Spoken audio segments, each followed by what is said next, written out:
Ya. Entonces, somos el subgrupo 7 y nos ha tocado disertar acerca del ensayo en las rocas, ¿sí? Entonces vamos a comenzar primero con una breve introducción. Entonces sabemos que se realizan diversos ensayos en las rocas para determinar ya sea sus propiedades, características que son importantes de ciertas muestras de rocas o también llamadas testigos, y también son usadas para fines propios de la ingeniería en general. Como por ejemplo, hay algunas, se utilizan para la construcción de túneles, de cimentaciones y también estabilización de taludes.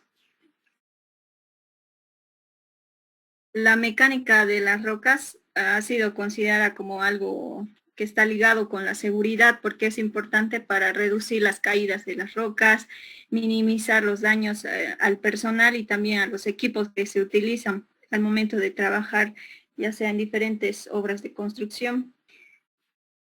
También, por lo tanto, en un laboratorio, para estos ensayos de mecánica de rocas, es importante como una herramienta tecnológica dentro de un proceso para tomar decisiones acertadas para el mejoramiento de la seguridad, la productividad y la eficiencia de dicha obra civil.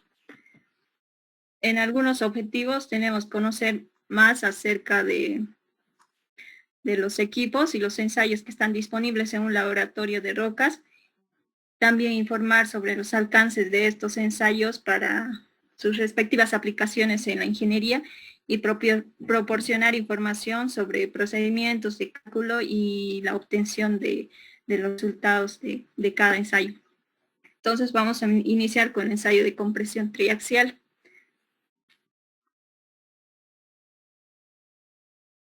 Este ensayo determina la resistencia a la compresión de un testigo cilíndrico de roca en un estado que no drenado bajo una presión de confinamiento.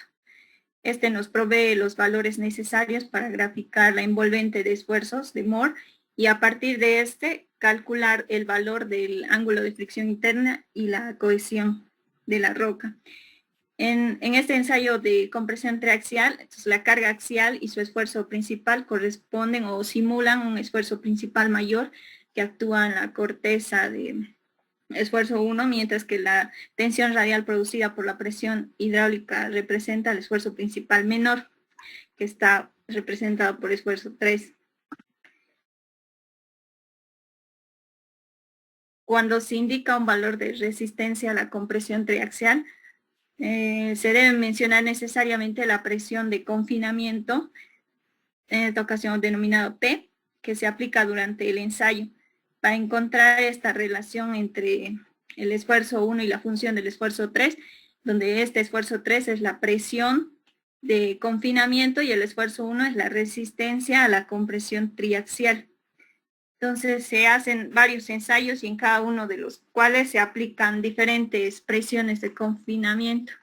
Como pueden ver en la figura 1, el primero representa el lugar geométrico de la relación que existe entre el esfuerzo 1 y el esfuerzo 3, y el segundo de la figura 2 es el gráfico que nos permite construir los círculos de Moore en los ejes de tau y sigma para trazar la envolvente de Moore.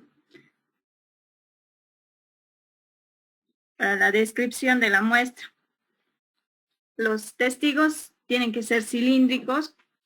Vemos ahí en la imagen una roca donde se sacan las muestras.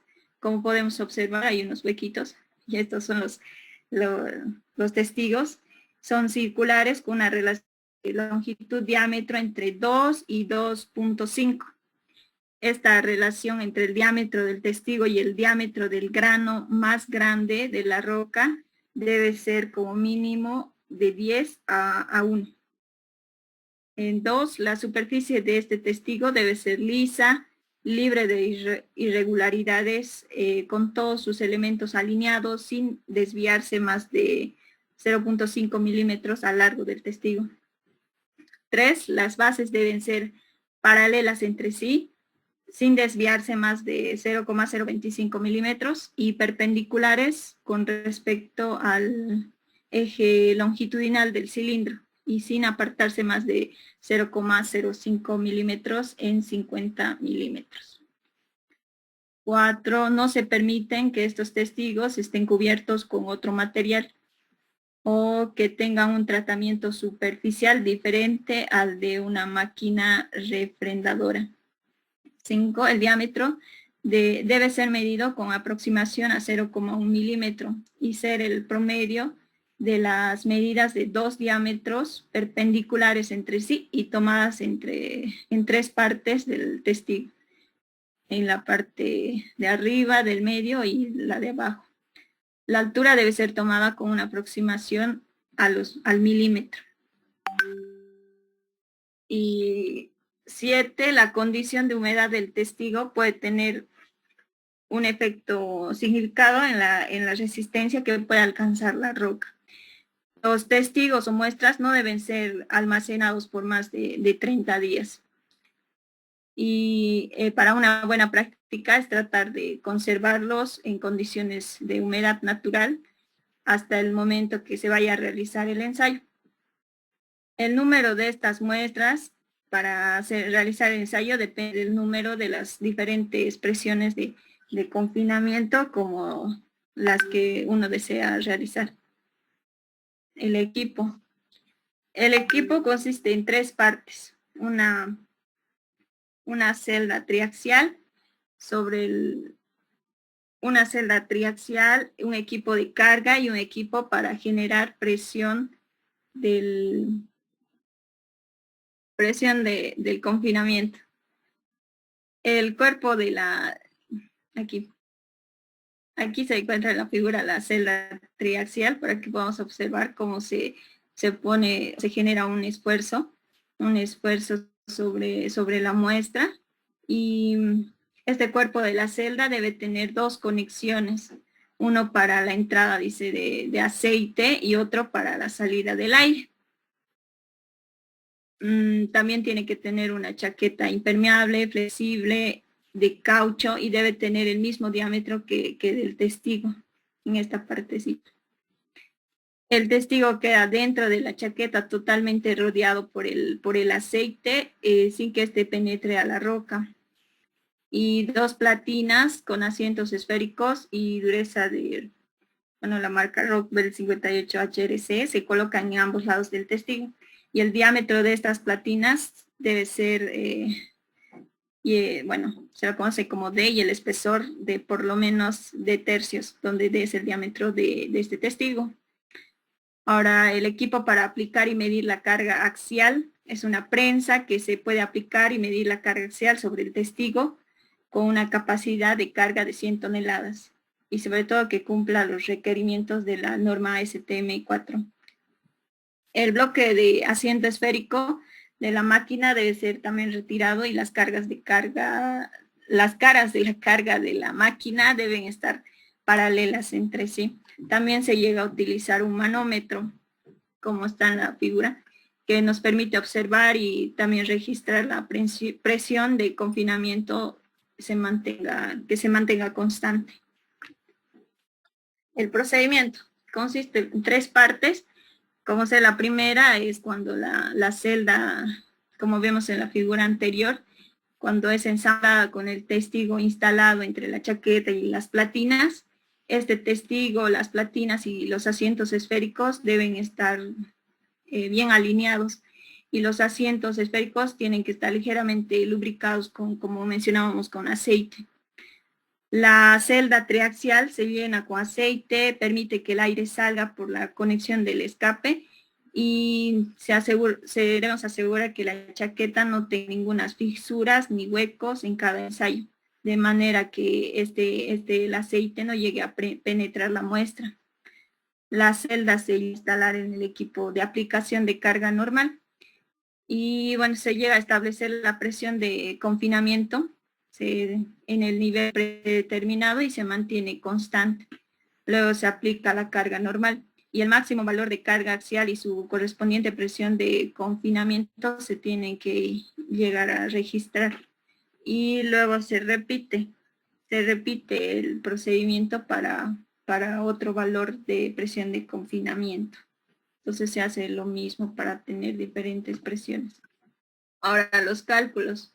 La resistencia a la compresión esfuerzo 1 se calcula dividiendo el máximo valor de la carga que se ha aplicado al testigo y el área de la sección transversal del testigo.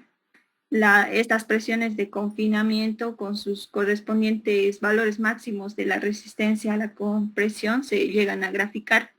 El valor de la opción de confinamiento en las abscisas y el valor de la resistencia en las ordenadas. Se juntan los puntos con línea y para las consideraciones prácticas será una recta con su pendiente M y su ordenada en el origen B.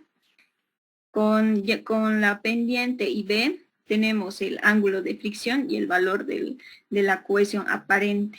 Usando estas fórmulas, como tenemos aquí, que llega a utilizar la pendiente. Y el ángulo de fricción está en función de la pendiente y la cohesión en base a B, ¿no? Una forma también más directa de hallar el ángulo de fricción y la cohesión es graficar la envolvente de los círculos de Mohr, como habíamos visto en la figura 2.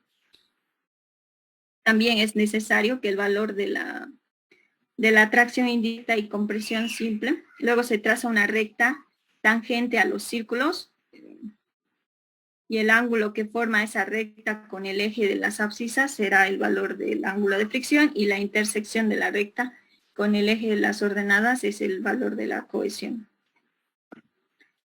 El ensayo de constantes elásticas, también denominado por módulo de Young y relación de Poisson.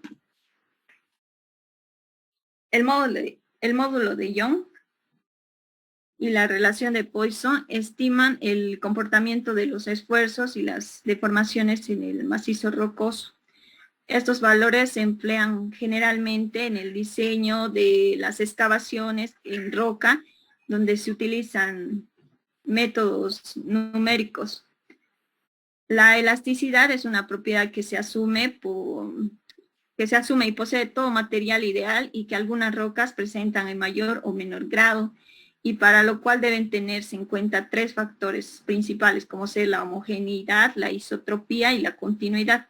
La homogeneidad es una medida de la continuidad física de un cuerpo, que depende de la escala, pudiendo una roca masiva de grano fino ser considerada como homogénea. La isotropía es una medida de comportamiento del material en diferentes direcciones.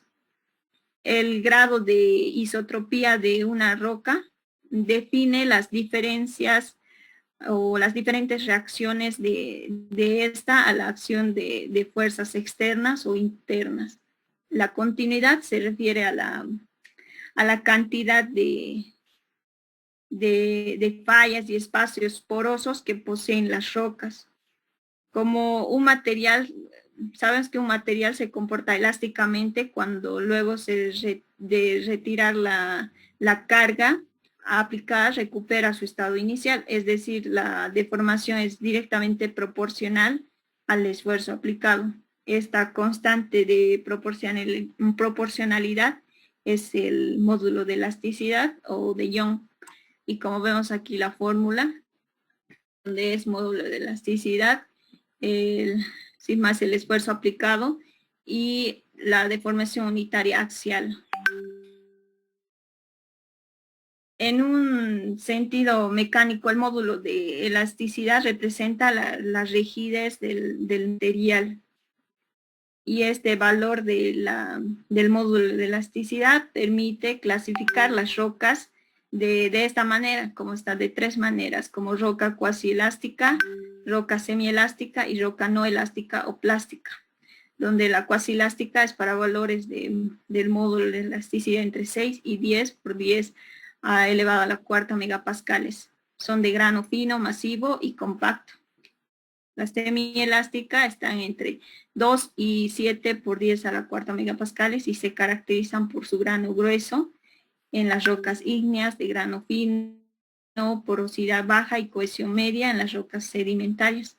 Y la no elástica o plástica está a sus valores entre 2 por 10 a la cuarta megapascales y presentan cantidad de espacios vacíos porosos, por lo que tienden a mostrar características variables de esfuerzo y de formación. El uso del módulo de elasticidad para definir la relación esfuerzo-deformación es solo llegaría a ser una aproximación, ya que en las rocas se muestran frecuentemente características que son mecánicas no lineales.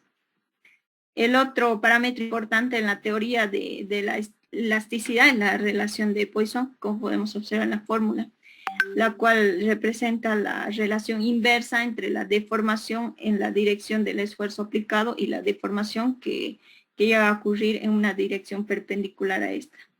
Y se expresa de esta manera, con la deformación unitaria en la dirección perpendicular a la carga aplicada y la deformación unitaria en la dirección a la carga aplicada. El equipo es el mismo que se llega a utilizar en el ensayo de compresión simple, que lo vamos a ver más adelante, y debe también cumplir con los requerimientos de la práctica STM4 o la norma British estándar 1610. Para medir las deformaciones se llega a utilizar medidores de deformación de resistencia eléctrica. La longitud de los strain gauge es por lo menos 10 veces de diámetro del grano más grande de la roca. Y en un programa software registra las cargas, las deformaciones, además que también grafica directamente las curvas de esfuerzo y deformación. Y podemos observar una imagen del equipo para determinar las constantes elásticas.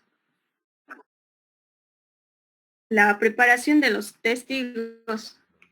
Esos testigos deben ser cilíndricos, como habíamos dicho anteriormente, son circulares con una relación longitud-diámetro entre 2 y 2.5. Se pueden utilizar testigos de diámetro entre 22 y 61 milímetros. La relación entre el diámetro del testigo y diámetro de grano más grande de la roca debe ser como mínimo de 10 a 1. La superficie del testigo debe ser lisa, libre de irregularidades abruptas, con todos sus elementos alineados sin desviarse más de 0,5 milímetros de lo largo del testigo. Bueno, es lo que estábamos diciendo en un inicio, ¿no? Y que se recomienda realizar no menos de 3 ensayos por muestra de las rocas.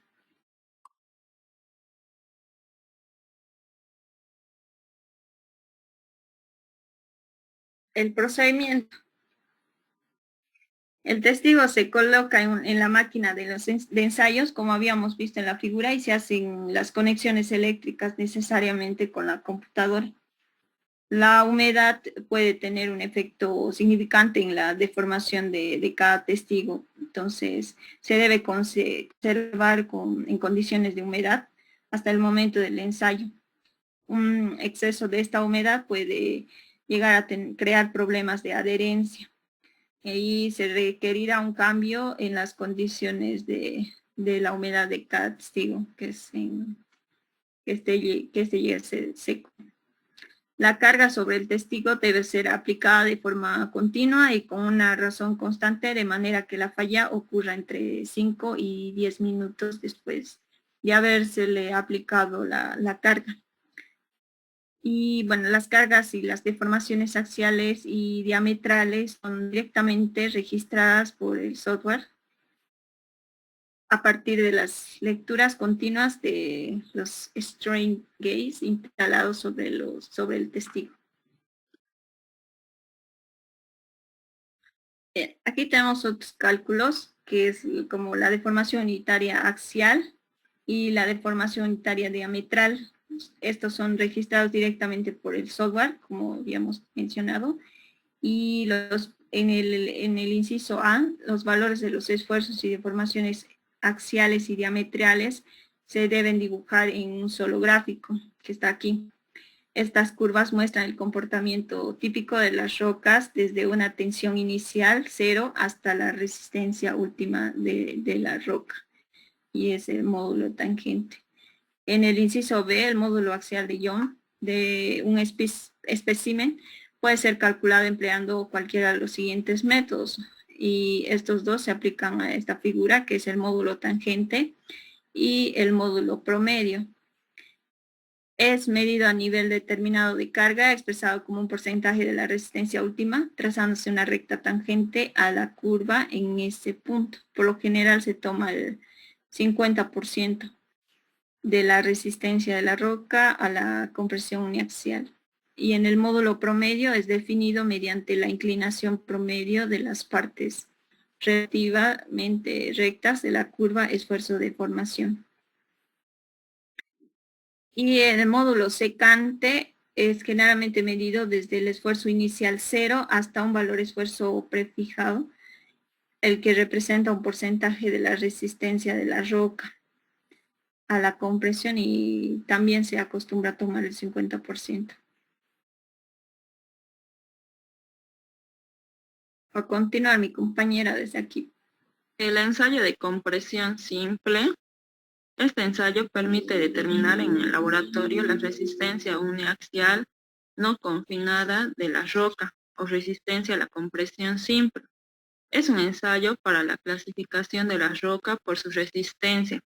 La relación entre los esfuerzos aplicados en el ensayo es la resistencia a compresión que se da simple de las piedras que se utilizan como revestimientos o como pavimentos. Se determinan sobre las formas paralelepípedicas en lugar de formas cilíndricas, que es lo habitual para determinar la resistencia a compresión simple de cualquier material, como por ejemplo del hormigón. En concreto, se utilizan muestras formadas por 5 probetas cúbicas que se ensayan después de sacarlas en estufa, manteniéndolas durante 48 horas a 60 a más o menos 2 grados centígrados. Las bases serían paralelas entre sí y perpendiculares al eje de la probeta, alisándose por amolada con una máquina rectificadora. Se rechazarán las probetas que presenten defectos evidentes.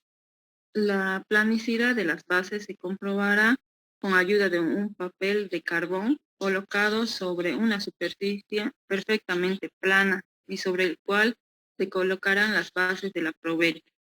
El paralelismo de las bases se comprobará realizando 4 medidas de la altura de la probeta equidistantes. La diferencia entre la medida máxima y la mínima no deberá exceder a la tolerancia especificada. Bien.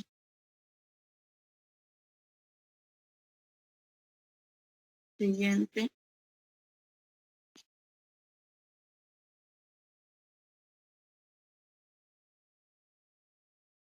Bueno, la planicidad de las bases se comprobará con ayuda de un papel de carbón colocada en una superficie perfectamente plana y sobre el cual se colocará las bases de la probeta.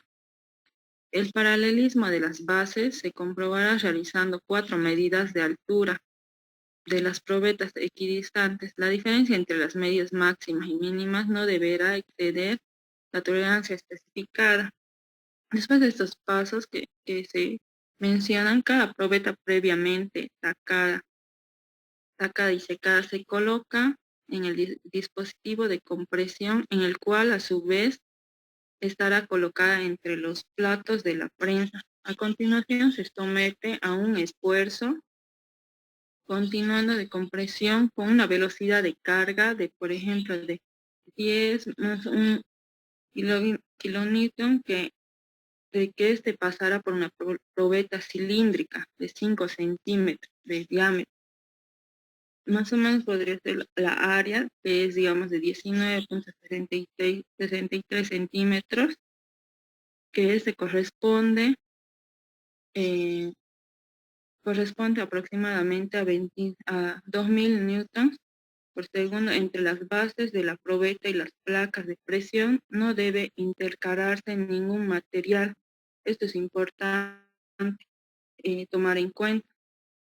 Después, tales como el cartón, papel, goma, etcétera, no se deben intercalar. Tampoco se deben compensar las irregularidades de las bases por medio de rellenos de yeso, cemento u otro. Se aplica la carga de la velocidad que se especifica la norma correspondiente y se registra el valor al que se produce la rotura. Entonces la resistencia a la compresión vendrá dada por la siguiente forma. Siguiente.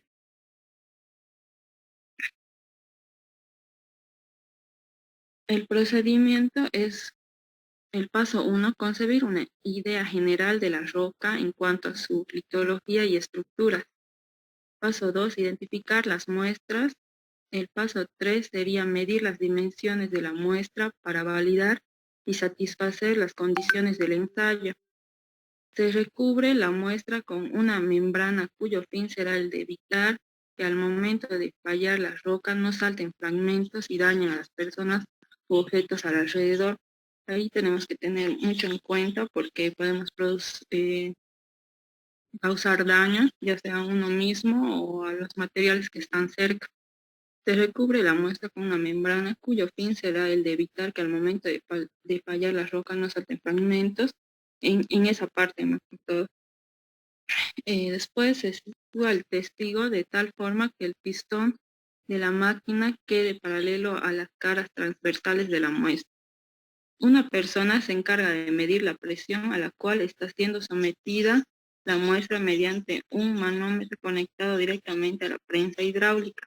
La presión debe ser medida a cada instante, ya que al momento de fallar, la aguja que indica el valor de la carga vuelve al punto de partida. Una segunda persona será encargada de ir aumentando paulatinamente la presión en la prensa hidráulica. Una vez falla, el testigo se retira y se analizan las condiciones y el modo de ruptura que tiene.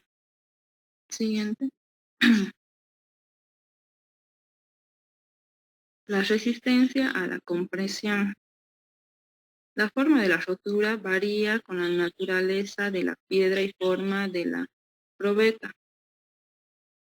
Las rocas duras y compactas se rompen, dividiéndose en prismas rectos de sección irregular, siendo sus generatrices paralelas al sentido de los esfuerzos y a veces salen proyectadas con gran violencia, siendo conveniente rodear los platillos con una tela metálica. Las piedras blandas se rompen según planos que pasan por las aristas de las bases, formando un ángulo menor de 50 grados con la dirección de la presión, desprendiéndose prismas truncados. Las probetas cilíndricas o prismáticas se rompen por resbalamiento sobre un plano oblicuo, formando aproximadamente un ángulo de 45 grados con la dirección de los esfuerzos.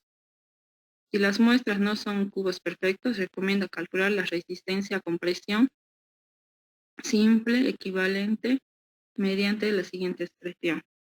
El siguiente.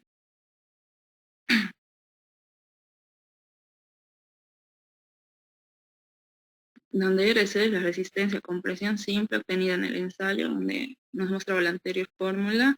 B es la anchura de la probeta, H es la altura de la probeta, como podemos ver también aquí en las figuras, perpendicular a planos de discontinuidad y la paralela a planos de discontinuidad.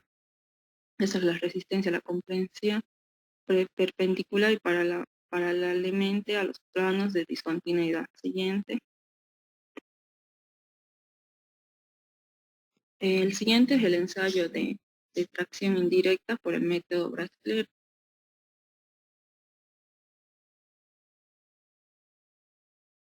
Existe un método para determinar la resistencia a tracción indirecta. Sería este ensayo brasileño sobre probetas cilíndricas, que también se puede usar para probetas cúbicas o prismáticas. En el caso de la probeta cilíndrica, se le somete a una fuerza de compresión aplicada en una banda estrecha y en toda su longitud. El resultado de la fuerza de tracción ortogonal resultante origina que la probeta rompa a tracción. Como se puede ver en la figura que vamos a ver, pueden verse los dispositivos de ensayo para probetas cilíndricas, prismáticas. Las bandas de apoyo son de fibras prensadas de densidad mayor a 900 y dimensiones de ancho de 10 milímetros, espesor también de 4 milímetros y una longitud superior a la línea de contacto de la probeta. Las bandas de apoyo solo deberán usarse una vez. Durante este ensayo debe asegurarse que la probeta permanezca centrada cuando comienza la carga y durante la aplicación de el plato superior debe estar paralelo con el inferior. Se selecciona un incremento de tensión constante dentro del rango. Tenemos un ejemplo que es de 0.04 a 0.06. La carga que se aplica sin brusquedades y se incremente continuamente en la velocidad seleccionada hasta que no soporte una carga mayor.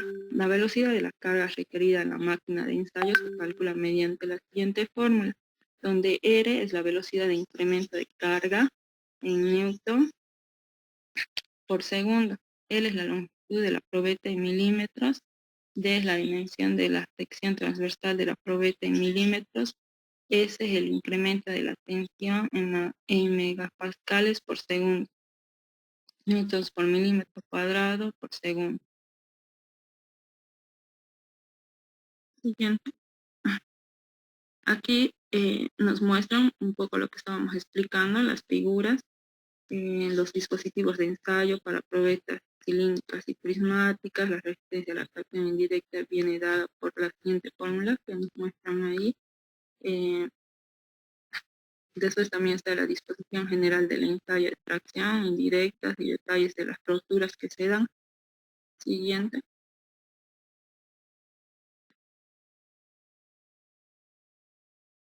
Otro ensayo que podríamos tener es el ensayo de flexión. El ensayo de flexión, una probeta en forma de barra con sección rectangular o circular, es flexionada por la acción de un momento flector. En el punto de aplicación de la carga, la zona superior está sometida a compresión, mientras que la zona inferior está sometida a tracción. Como vemos abajo en la figura, entre ambas hay una capa que no experimenta compresión, tracción ni variación de longitud. Esta se denomina capa neutra. Debido a que durante la flexión una probeta está sometida tanto a esfuerzos de tracción como de compresión, la magnitud de la resistencia a flexión es mayor que la resistencia a tracción. La tensión máxima o tensión de rotura en este ensayo de flexión se denomina resistencia a la flexión o módulo de rotura. Esta es una propiedad mecánica importante para los materiales pétreos. Por ejemplo, las especificaciones que se dan recogen el módulo de rotura mínima exigida para un granito y un mármol calizo usado para la edificación. Son respectivamente 10, 24 y 7 megapascales la medida de la resistencia. La máquina o aparato de ensayo debe ser capaz de aplicar cargas a la compresión, así como de flexión mediante un acceso de flexión a 4 puntos. Este accesorio de incluir rodamientos para soportar los bloques, asegurando que la cara es aplicada verticalmente sobre la muestra. La distancia entre los puntos de apoyo y los puntos de carga deben ser invariables con una tolerancia más o menos de 0.0 pulgadas, que sería 1.27 milímetros. Las muestras deben ser cerradas y lijadas con unas dimensiones de 4 por 1.25 por 15 pulgadas. Las caras perpendiculares a la aplicación de la carga deben ser pulidas con abrasivo de grano fino. El resto de las caras pueden acabarse a sierra con diente fino. Un mínimo de 5 probetas deben ser ensayadas para cada tipo de condición de este ensayo. La envergadura del soporte inferior de las muestras de ensayo ha de ser de 12.5 pulgadas y la superior de 6.25 pulgadas. Acondicionamiento. Las muestras pueden ser ensayadas en seco o húmedo, ya sean muestras secas o muestras húmedas que deben ser inmensas en agua durante 48 a 72 horas y 4 grados Fahrenheit. Ahora vemos aquí en las figuras donde nos explicaba un poquito de la variación del esfuerzo de compresión que se da y de la tracción a lo largo de la sección transversal de la probeta en el ensayo de flexotracción, en este ensayo de brasileño que nos indica. Siguiente.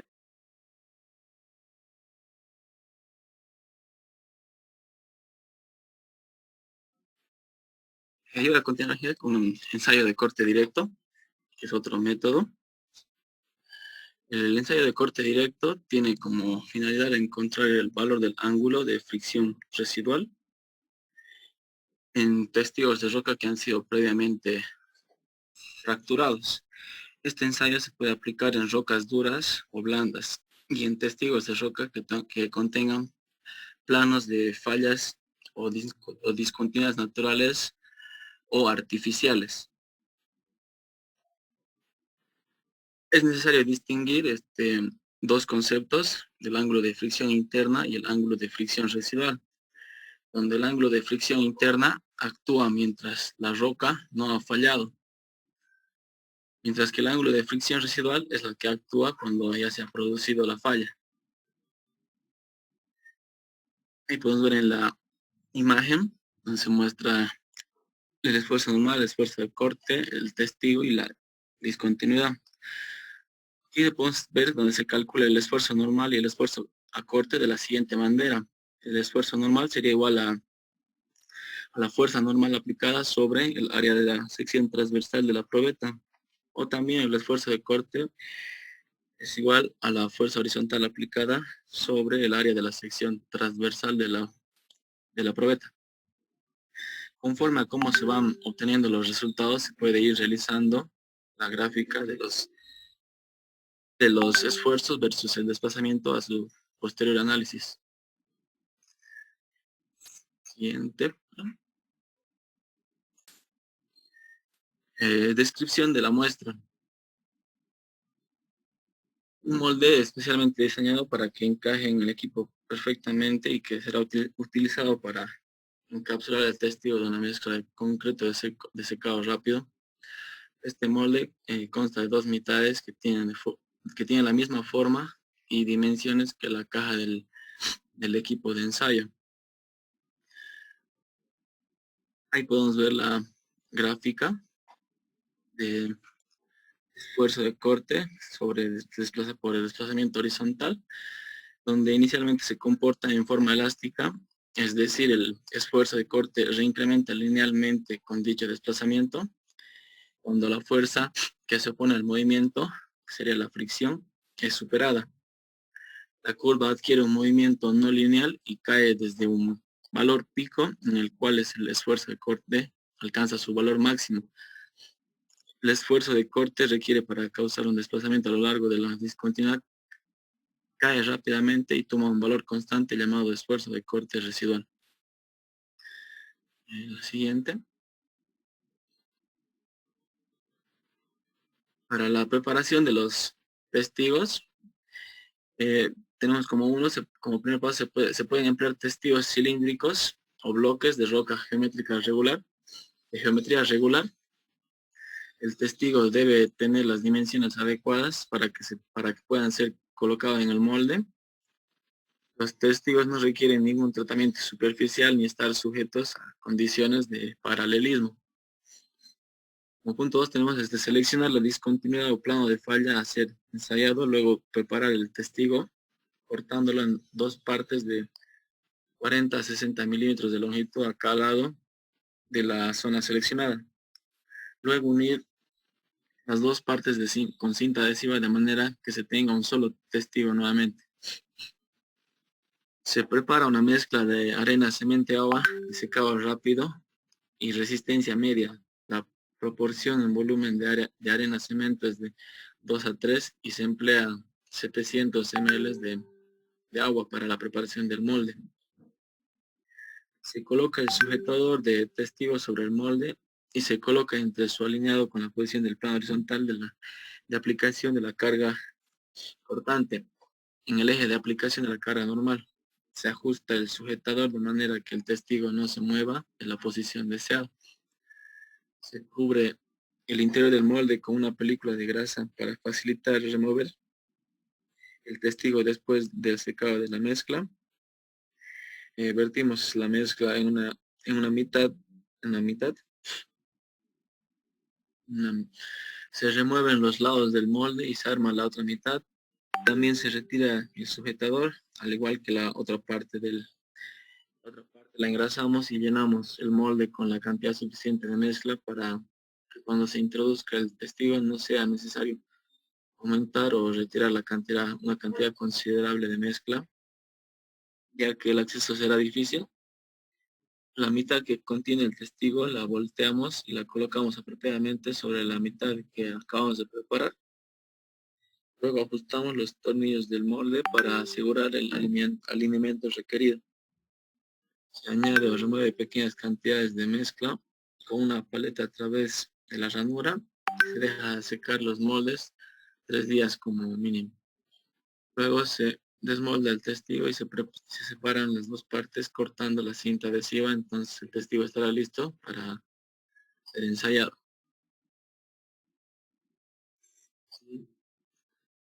En la descripción del equipo a utilizar tenemos la máquina de ensayo, que este equipo consiste en una caja partida diagonalmente, la mitad superior equipada con un pistón vertical para aplicar la fuerza normal y la mitad inferior equipada con un pistón horizontal para la aplicación de la fuerza cortante.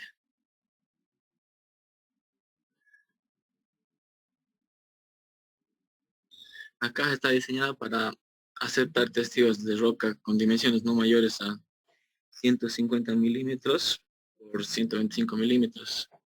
Si son testigos cilíndricos, su diámetro no debe ser mayor a 102 milímetros y su longitud no mayor de 120 milímetros. La fuerza aplicada en el pistón vertical es transmitida por medio de una bomba hidráulica de operación manual y es registrada en un medidor de fuerza de escala graduada en 0.25 kilonewtons y con capacidad de medir fuerzas hasta 11 kilonewtons. La fuerza aplicada por el pistón horizontal es transmitida por medio de una bomba hidráulica de operación manual y es registrada en un medidor de fuerza con escala graduada de 0.1 kilonewtons y con capacidad de medir fuerzas hasta 5,5 kilonewtons. Estas fuerzas deberán estar alineadas en el centro del plano de corte. Como podemos ver aquí en la imagen, igual tenemos el aparato que se utiliza, ¿no? Para el medidor de desplazamientos, un aditamento para medir el desplazamiento horizontal con escala graduada de 0,01 milímetros en un círculo de graduación de 100 unidades con capacidad de medir hasta 25 milímetros. Siguiente. La descripción del ensayo. Se registra el diámetro y las dimensiones de la zona escogida para calcular el área de deslizamiento. Se hacen las conexiones hidráulicas de la manera como se ilustra en el esquema. Se coloca el testigo en la parte inferior de la caja y se coloca la parte superior de la caja sobre ella. Se hacen coincidir las partes cortadas en forma manual. Se empezará con el ensayo aplicando una carga normal pequeña para mantener la posición. Se fija el medidor de desplazamientos en la parte superior, como se muestra en la figura, para lograr registrar los movimientos horizontales. Se aplica la carga normal requerida con la bomba manual. Se registra y se mantiene constante. Luego se aplica la carga cortante gradualmente. Se registran los desplazamientos horizontales y las cargas cortantes respectivas. Al llegar al máximo valor de fuerza cortante, se registra este valor y su desplazamiento. Se sigue aplicando carga cortante hasta que ésta se mantiene constante. Entonces habremos hallado el valor de esfuerzo cortante residual. Se repite este proceso incrementando la carga normal en una razón constante. Volvemos a colocar el testigo en su posición inicial teniendo cuidado que el detrito producido en el corte no se pierda del plano de ensayo. Tenemos en cada ensayo los valores correspondientes al esfuerzo cortante máximo y residual. Pasa a la siguiente.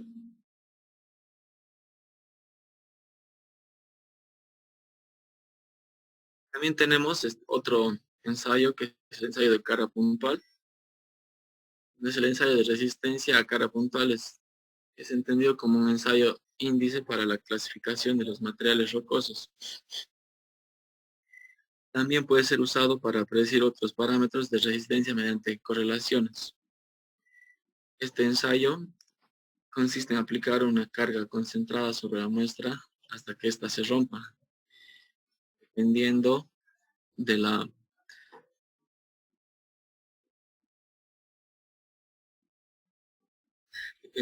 forma de la muestra y la dirección de la aplicación de la carga.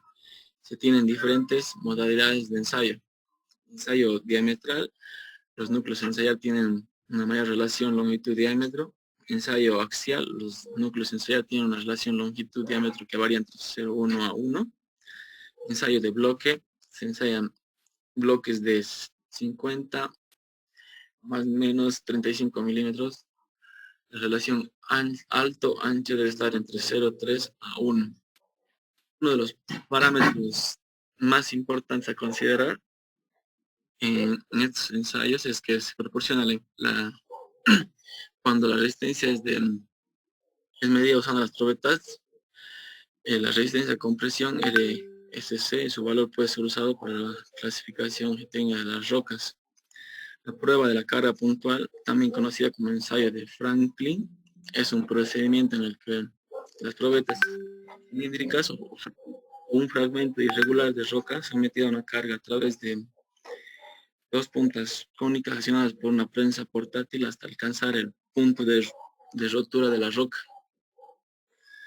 Para el ensayo diametral se mencionó la muestra a ensayar verificando la relación LD sea mayor que 1 para poder realizar este ensayo de acuerdo a la norma. Para el ensayo axial se dimensiona la muestra para ensayar verificando que la relación LD se varíe entre 0,1 y 1 para poder realizar este ensayo. Siguiente.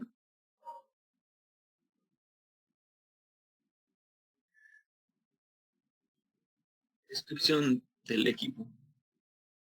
Un sistema de carga que permite ser ajustado para el tamaño de muestra que será ensayado.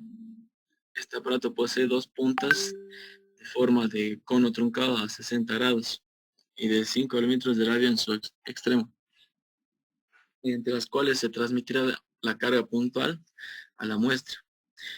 Un sistema de medición de carga cuyas lecturas están dadas en kilonewtons, debido a que la falla generalmente es repentina. El sistema fija la máxima carga aplicada de tal forma que puede ser registrado posterior a la falla. Un sistema de medición de distancia que consiste en una regla adherida al equipo. Siguiente. En el ensayo diametral, es la descripción del ensayo. Este sistema es encargado de generar y aplicar la carga a la que será sometida la roca. Generalmente está comprendido por una bomba hidráulica en el marco de carga, las puntas cónicas y el ariete. El espécimen es puesto en la máquina de ensayo y los punzones son cerrados hasta que queden en contacto con la muestra. No se lee la distancia inicial, puesto que esta corresponde al diámetro que fue medido inicialmente. Se incrementa la carga mediante el dispositivo hidráulico de la máquina hasta la falla. Se registra la carga de la falla. En este ensayo, el diámetro de ensayos perimetrales, por lo cual se obtiene el L50 que será igual a P sobre el diámetro al cuadrado. Cuando la muestra no posee un diámetro de 50 milímetros, se requiere realizar una corrección al índice de carga puntual, como sigue en el factor de corrección, donde F será igual al diámetro en milímetros sobre 50, todo es elevado a 0,45. El índice de la resistencia a carga puntual corregida sería igual al factor de corrección por el LD. Siguiente. En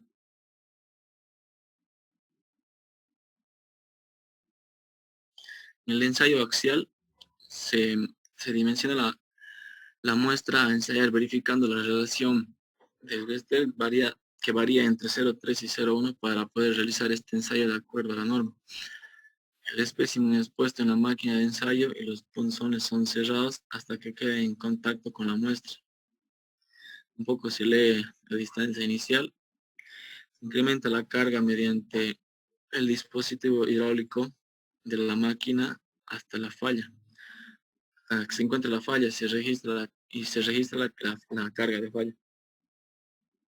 En este ensayo tenemos como fórmula de B al cuadrado es igual a 4 veces el área sobre pi. A partir del índice de resistencia de carga puntual se puede encontrar la resistencia a compresión del material ensayado mediante la siguiente expresión. La resistencia igual a 24 por la L50. Eso sería todo, Inge. Gracias. Todo ha estado muy bien. Han sido muchos ensayos, pero más relacionados con carga o con la propiedad mecánica que tiene la roca, ¿no? Me hubiese gustado que también hablaran de la obtención de las muestras de roca con diamantina, porque para hacer el RQD necesitamos la extracción de esas muestras. Entonces pensé que ustedes lo iban a mostrar en alguno de los ensayos, esa obtención de muestras por perforación con diamantina, que en el tubo inicial ponemos la cuchara de Terzaghi para que saque las muestras y vayamos colocándolas para el ensayo del RQD, ¿no? Pero después de los demás ensayos de mecánicos estaban muy bien. Vamos a pasar a que algunos de los que no han hecho preguntas, me gustaría los que no han hecho preguntas en las anteriores exposiciones puedan hacer ahora, porque ya les decía, es parte de la calificación y no hay muchas exposiciones más que vamos a hacer en el transcurso del semestre. Entonces tienen la palabra los estudiantes para algunas consultas. Ingeniero, yo tengo una consulta. Adelante, Josué. Ya, hablaron por ejemplo, el ensayo de resistencia a compresión. Dijeron que se hace para clasificar las rocas según su resistencia. Mi pregunta sería, ¿cuál es esa clasificación? Porque creo que no mostraron. Y también si es que esta clasificación implementa algunas restricciones para el uso de estos materiales en algunas obras. Ya. Respecto a en las clases mismo yo di una tabla donde había una relación de la calidad de la roca con su resistencia en megapascales, ¿no? Entonces, desde excelente hasta muy mala. Entonces, son diferentes, si ven un poco las diapositivas de clases, hemos hablado de diferentes condiciones de la roca en la cual están clasificadas según la mecánica de rocas. Entonces, es esa tabla la que se maneja generalmente por la mecánica de rocas. Hay una clasificación por su resistencia que nos da en megapascales. Sobre su otra pregunta, a ver, la idea del ingeniero civil es que toda roca es buena, ¿no? Y si encontramos roca para cimentación o para un muro de contención o para otros elementos, constructivos, o sea, consideramos a la roca lo suficientemente mecánico para resistir cualquier carga. Y no hay en ingeniería civil, no hay una restricción muy estrecha, digamos, en valores para admitir ciertas rocas para elementos de la construcción civil. Obviamente que el criterio del ingeniero civil estará en conseguir la mejor roca posible, pero ya les digo, o sea, como no hacemos tanto estudio de mecánica de rocas, nos conformamos a veces con solo encontrar un macizo rocoso para una fundación y ya la consideramos buena. Comparada con el suelo, tal vez tengamos razón, o sea, porque siempre una roca, por más alterada que esté, va a tener un mejor comportamiento mecánico que un suelo. Pero hay diferencias en las rocas, o sea, todos estos ensayos que nos han explicado de carga, precisamente es para evaluar cuánto de resistencia, cuánto de carga puede resistir cada roca y no todas tienen la misma magnitud, ¿no? Entonces, sí hay para otros, por ejemplo, para túneles, no podemos hacer un túnel en una roca degradada, cuya resistencia sea menos que la normal, es decir, menos de 50 megapascales, ¿no? Entonces se supone que deben tener más de 50 megapascales. Entonces sí hay en algunas obras de ingeniería civil que hay valores representativos que en las especificaciones que pueden darse para la resistencia. Se complica más porque tendríamos que encontrar ese tipo de macizo rocoso para hacer la obra. Y no siempre hay una variedad de macizos rocosos para hacer un túnel. Más bien para hacer un túnel hay un diseño geométrico que dice que por ahí debe ser el túnel. Entonces estamos sujetos a las características de esa roca.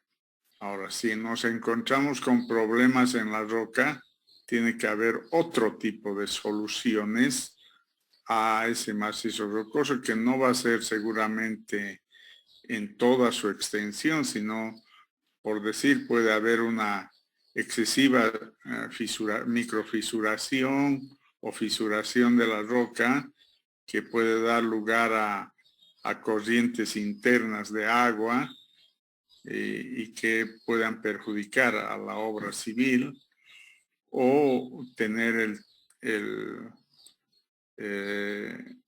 riesgo de que si recibe cargas extremas pueda romperse esa roca.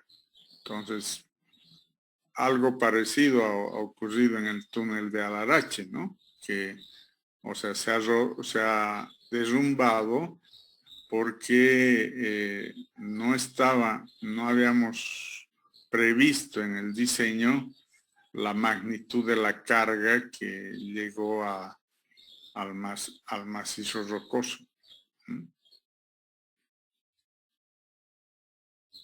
¿Alguna otra pregunta del curso?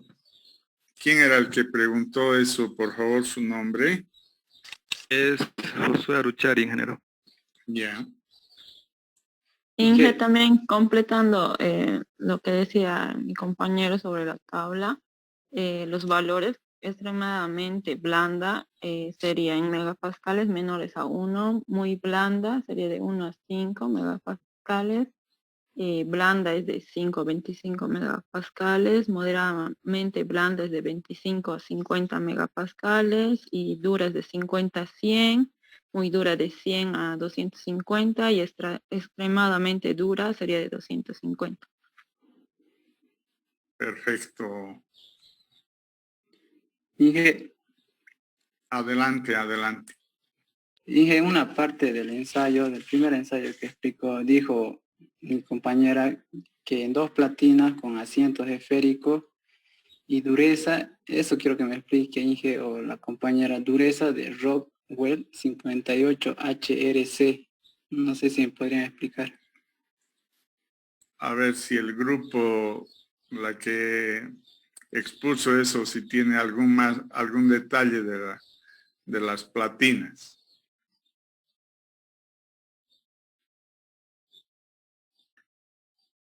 Bueno, las platinas son planchas de acero, ¿ya?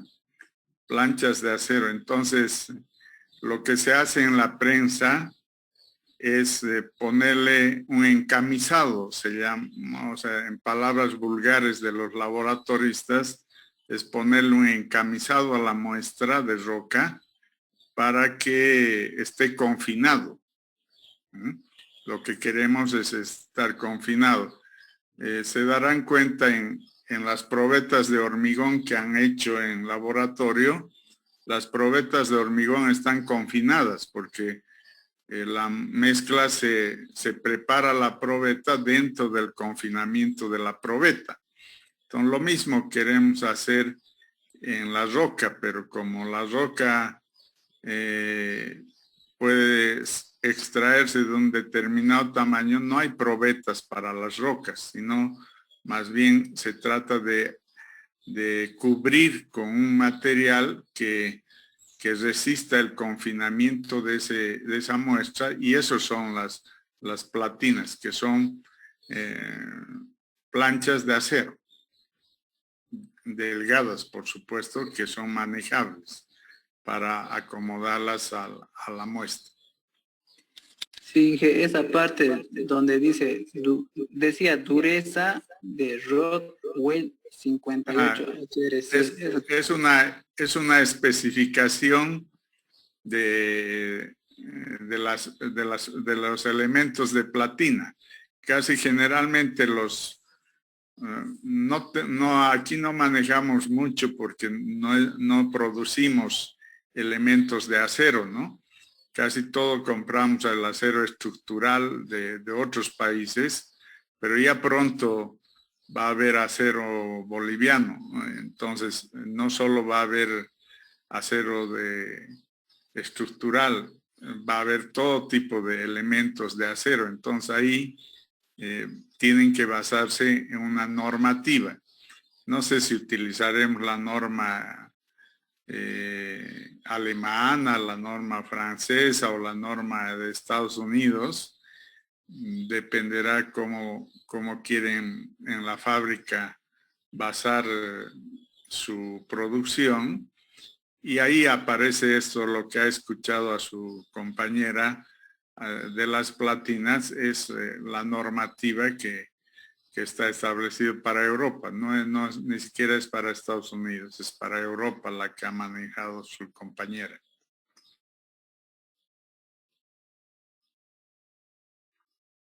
Bueno, Inge. Usted es Rubén, ¿no? Sí, Inge. Ya. Ingeniero, Adelante. ingeniero, disculpe, todos los ensayos, la pregunta sería, ¿por qué todos los ensayos son importantes realizarlo siempre con la matriz rocosa, o que sean ensayos, las muestras sean de la matriz rocosa, ¿no? Para realizar los ensayos de compresión. Sí. A ver, hemos hablado en algún momento de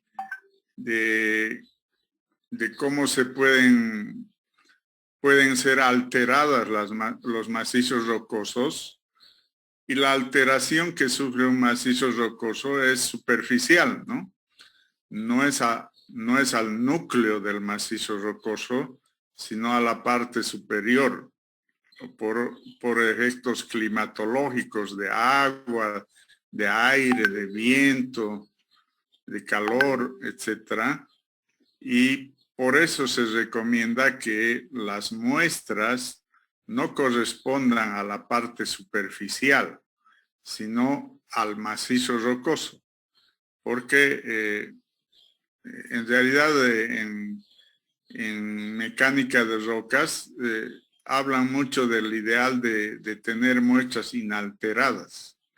Entonces, ya una parte superficial del macizo rocoso puede estar alterado por los agentes externos.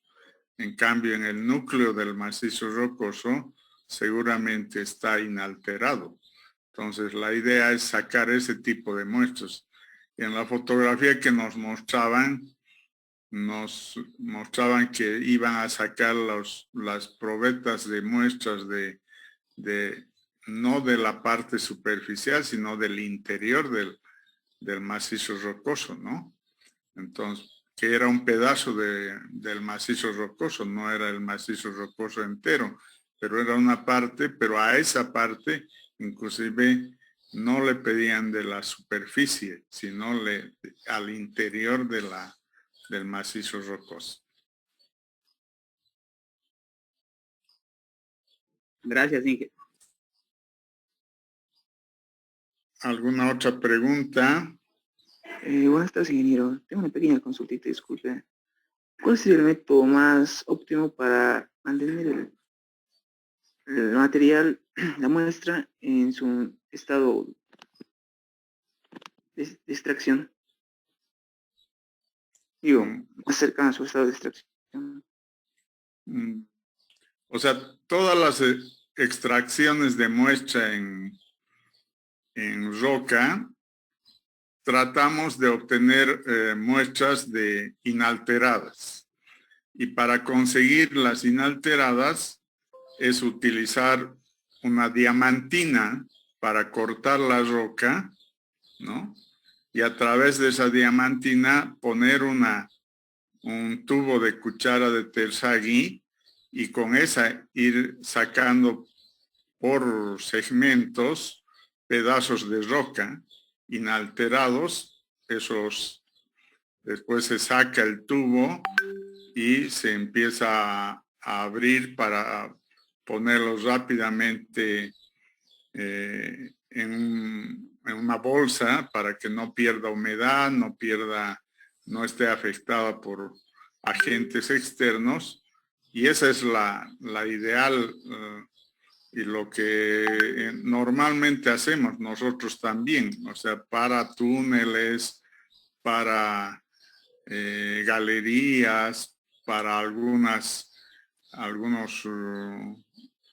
muros de contención, sacamos muestras inalteradas por perforación con diamantina.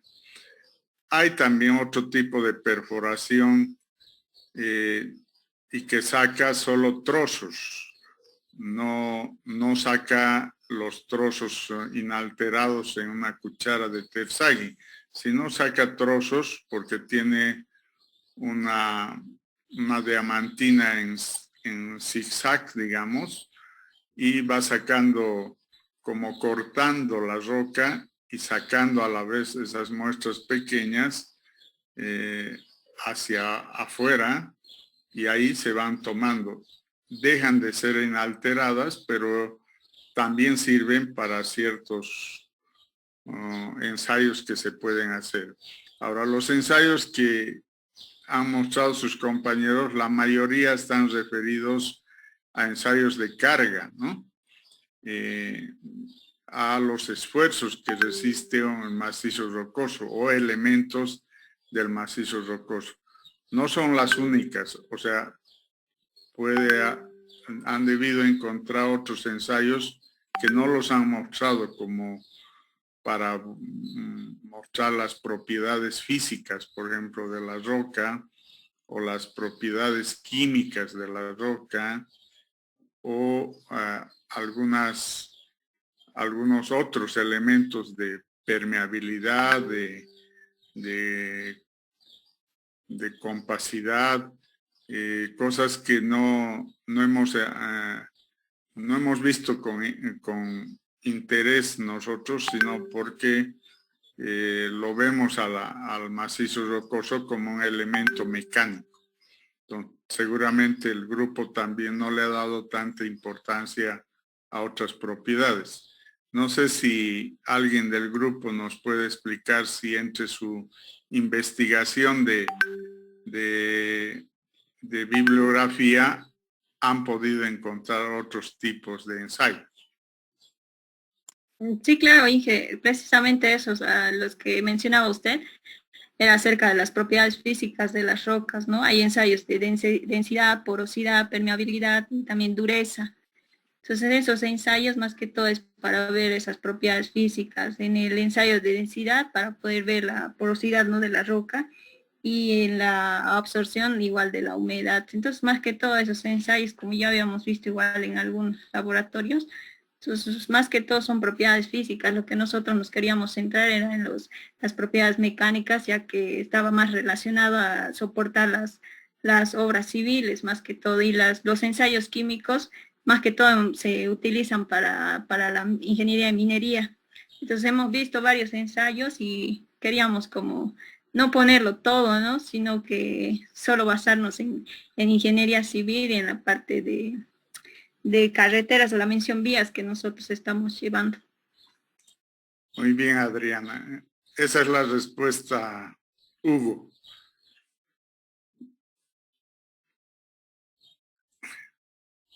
Tengo tiempo para una pregunta más. ¿Algún voluntario? Inge, buenas tardes. Adelante, Choque. Disculpe, los compañeros estaban hablando de ensayo a compresión axial. Decían que necesitaba hacer varios ensayos para poder construir la gráfica entre la relación del esfuerzo 1 y el esfuerzo 3, la envolvente de Moore. ¿Cuántos ensayos se deben realizar?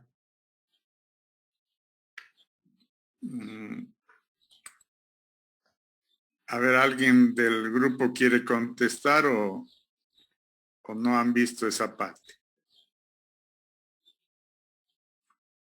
Bueno, según la ASTM, que es la Asociación Americana de Ensayos de Materiales, todo ensayo que se hace en laboratorio, para poder tener un resultado confiable, mínimamente se hacen 3 ensayos, ¿no?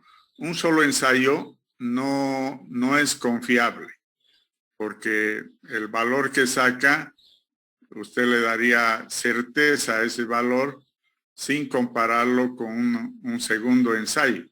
Entonces, no es confiable.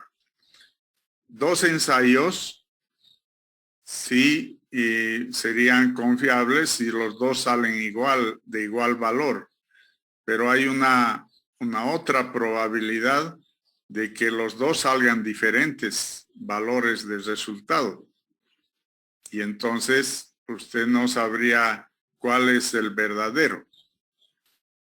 Y por eso dice la ASTM que deberían ser por lo menos 3 ensayos para cualquier prueba de materiales. Y en el tercer ensayo tendría que apegarse al primero o al segundo. Y eso le daría la certeza a ese valor. Entonces, eso se mantiene también para los ensayos en rocas. Finge también una partecita acotando, también depende del número de las diferentes presiones de confinamiento con las que el laboratorista quiere ensayar. Entonces, como aplicando más carga y depende a eso, ¿no? También. Muy bien, Adriana.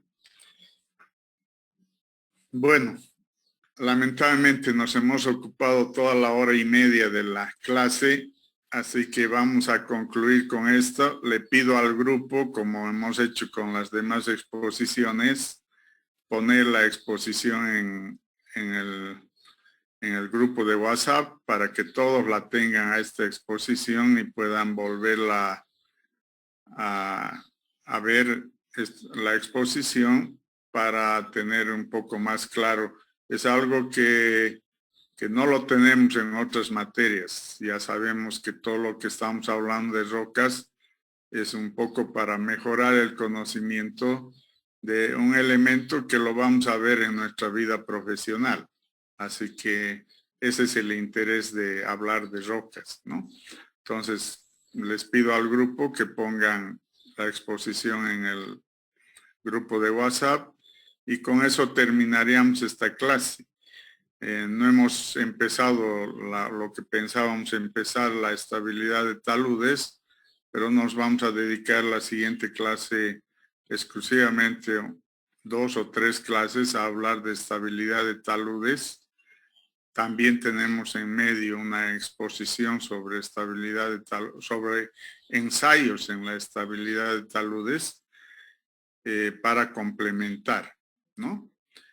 Con eso terminamos esta nuestra clase. Agradecemos al grupo que ha expuesto y agradecemos a todos los que han participado de la clase.